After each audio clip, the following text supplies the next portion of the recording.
I want to talk about prostate cancer, okay?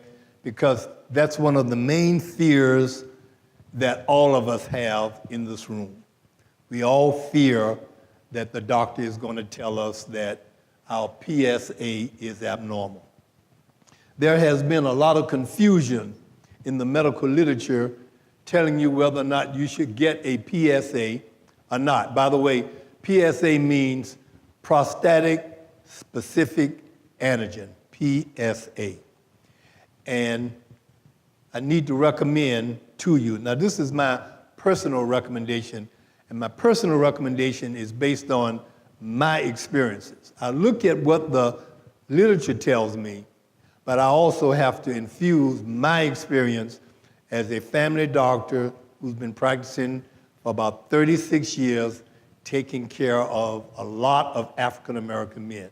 By the way, my practice is mostly African American men. If you walk in my office, you are more likely to be in there with a bunch of men as opposed to women. I do have women, but I have a lot of African American men.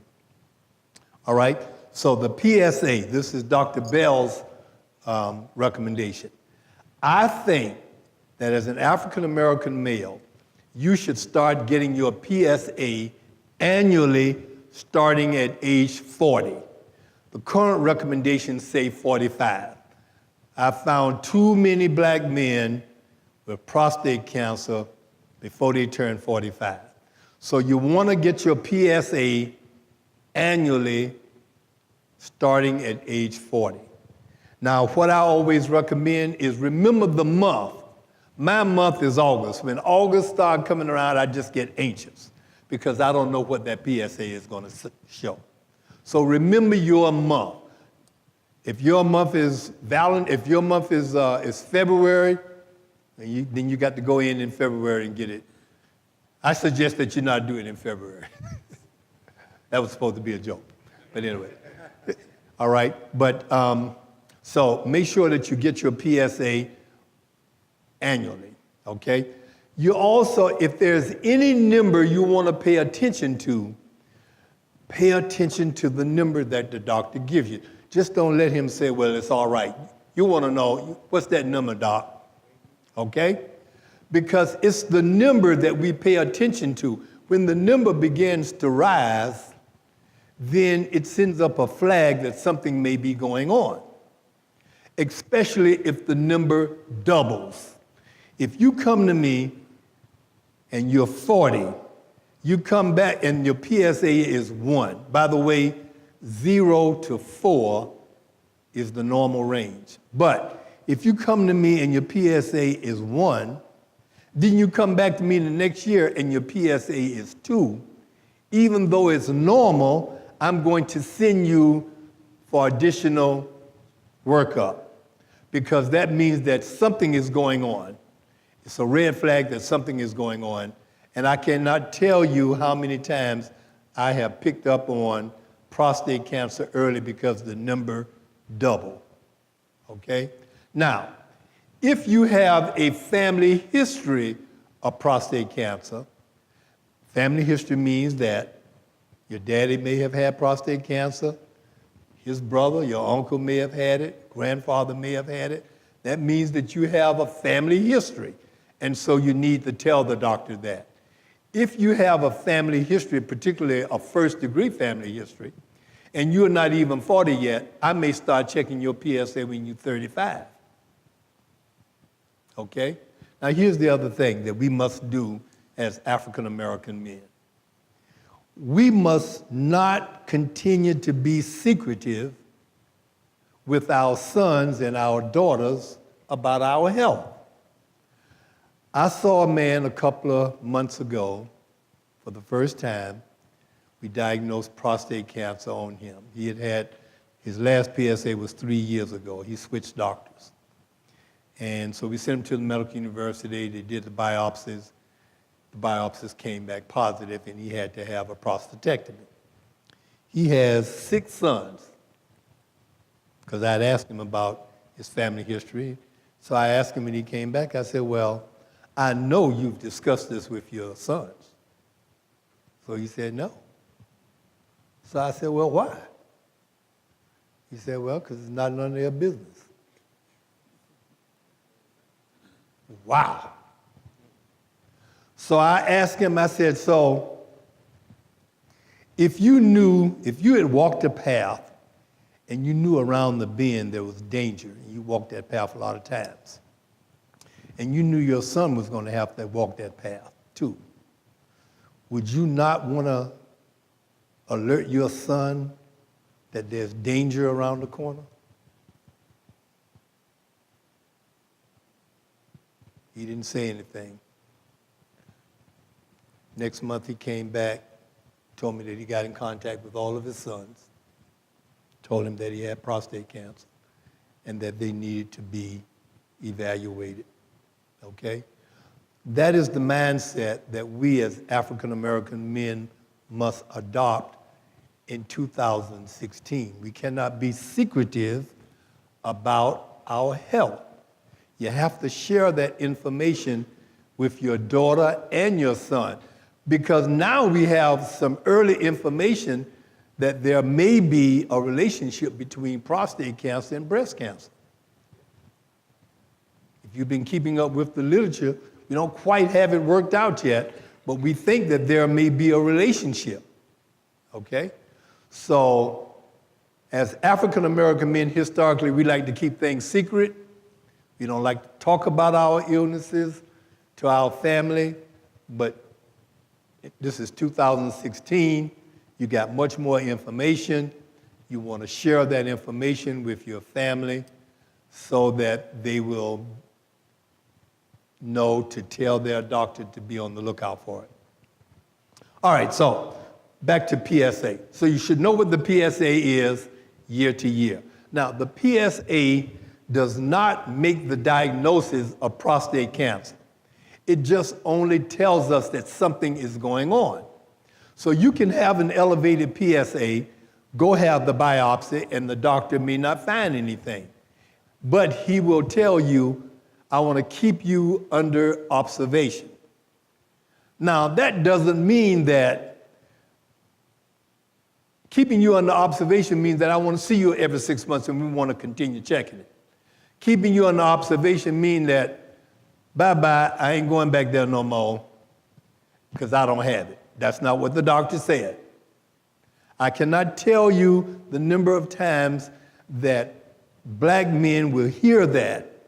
The doctor said, come back in 6 months. They go back in 6 years. Prostate cancer is now in stage 4. Okay?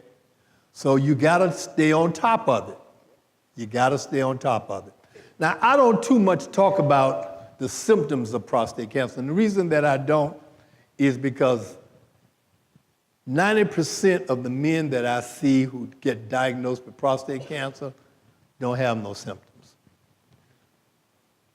We are able to pick up on it before the symptoms occur. Now, the symptoms are dramatic. The symptoms are seeing blood in your urine, not being able to get an erection, pain on urination, okay? But those are late symptoms, all right? We want to catch you early when you're not having any symptoms. New information. We now know that there's a relationship between prostate cancer and being significantly overweight. We haven't quite worked it out, but we are seeing that there's a correlation. We also know that there's a correlation in prostate cancer and low vitamin D level. Now, that doesn't mean you should go out and start taking vitamin D, because I said a correlation, okay? We know that you can decrease your risk of prostate problems in general if you have good sex on a regular basis. Yeah, I thought that would get your attention. I'm just kidding. Having sex on a regular basis increases the health of the prostate. Doesn't keep you from having prostate cancer, but it makes sure that the prostate works. How many of you know what the prostate does? We talk about the prostate all the time. Is there anybody in here who knows what the prostate does? Never thought about. God gave it to us for a reason. No, not produce sperm, but it produces the fluid that the sperm comes out in. Okay? That's what the prostate does. The prostate supplies the secretion. Prostate is like, if you want to feel what a normal prostate feels like, if you take your finger and rub it across here, this is what I'm looking for when I feel your prostate. If you see, it feels very, very spongy, very, very spongy. All right, when it feels hard and lumpy, that means something is going on. And by the way, that's why getting your prostate examined yearly or every other year is very, very important. The rectal exam is very, very important. So the PSA and the rectal exam is very, very important. You should get that annually, okay? But an enlarged prostate, it's a natural phenomenon. Hopefully, it doesn't grow so fast to cause you to have issues emptying your bladder, getting up, going to the bathroom 2 or 3 times a night. There's no relationship between an enlarged prostate and prostate cancer, like some people think. There's not a relationship there. You can have what we call benign prostate hypertrophy. That means an enlarged prostate, but it does not mean that you have prostate cancer. It's not in the succession of symptoms toward prostate cancer, okay? But if you have an enlarged prostate, medications can be given for that. By the way, the prostate is a gland that it looks like a little, think of a saddlebag sitting over a pipe. And as you grow older, the saddlebag gets bigger and it squeezes the pipe that goes in the middle, and it causes you to have symptoms. So usually if you see a guy, if you're in the urine and you see you standing there and taking a whiz and the guy just standing there, old man just standing there waiting, well, he probably has a little BPH, and you just have to be thankful because in time you'll probably have that too, okay? So it's gonna happen to all of us, all right? By the way, you've seen that commercial about Cialis? Yeah. Okay, you've seen the commercial about Cialis. Well, what we've recently found is that if you take 5 milligrams of Cialis, not only will it help you get an erection when you need to, but it will also help relax the prostate so that you won't have symptoms of BPH. And in fact, the drug company promotes it like that.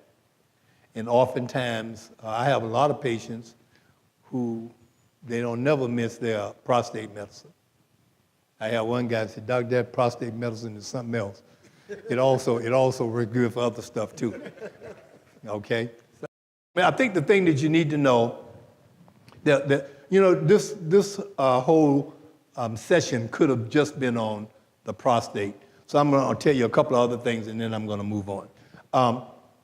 Prostatectomy is a treatment modality that you can consider. When you go to see the urologist, he will give you several options, and he will tell you what the outcome of each one of those options are. One option could be, we're not going to do anything, we're just going to wait and see. That's a legitimate option. The next option is we need to do a prostatectomy where we need to take it out. The next option is we need to do radiation. We need to do seeds.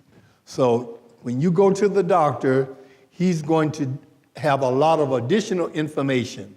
And based on that information, you and the doctor will make a decision as to what is best for you. Now, if you're not sure what is best for you, then go back and talk to your primary care doctor. Here's a mistake that African American men make that we should not make. If you have to go to the doctor, please take your wife with you. Amen. All right? You cannot hide that information. All right? Is it going to affect your manhood? Yeah, it may affect your manhood a little bit, but you got to take your wife with you. All right? Because one of the things that I found out is oftentimes you are so anxious when the doctor is talking to you, you're not going to hear all the things. And when you get home and y'all start discussing it, you're not going to hear the same thing that she hears. So she needs to be aware of what's going on with you. Now, I tell you that because a lot of us never share that information with our better half. And by the same token, I can tell you that a lot of women get diagnosed with breast cancer and they never tell their husbands that they're getting treated. That's another subject altogether. So we do need to share that information with our better half. Okay? So go to the doctor. Just because your friend had one thing done for him, that doesn't mean you're okay?